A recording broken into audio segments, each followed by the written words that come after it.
झालं. नमस्कार. मंजुषा लटपटे, उपविभागीय अधिकारी तथा निवडणूक निर्णय अधिकारी, जिल्हा परिषद पंचायत समिती सार्वत्रिक निवडणुका 2026.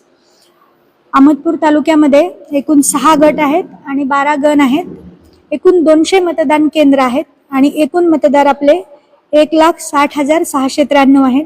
ह्याच्यापैकी 83,946 पुरुष आहेत तर 76,747 एवढ्या स्त्रिया आहेत. आपण 3 SST पथक स्थापन करणार आहोत. झोनल अधिकाऱ्यांचे आदेश आपण काढलेले आहेत. नॉमिनेशन हे काल 16 तारखेपासून सुरू झालेले आहेत. 16 पासून 21 पर्यंत 11 ते 3 तहसील कार्यालयात नॉमिनेशन दाखल करायचे आहेत.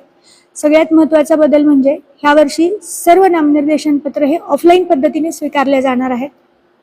माझी सर्वांना विनंती आहे की आपण नॉमिनेशनचा प्रत्येक ओळ आणि प्रत्येक कॉलम हा व्यवस्थित भरावा.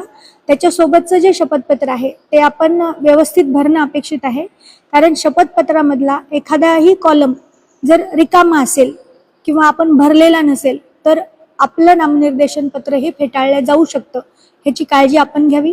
शपथपत्रात जी माहिती द्याल ती तपासल्या जात नाही, पण आपण पडताळणी करून देणार आहात की दिलेली माहिती बरोबर आहे म्हणून. त्याच्यासोबत आपण अपत्याचं प्रमाणपत्र द्यायचं आहे.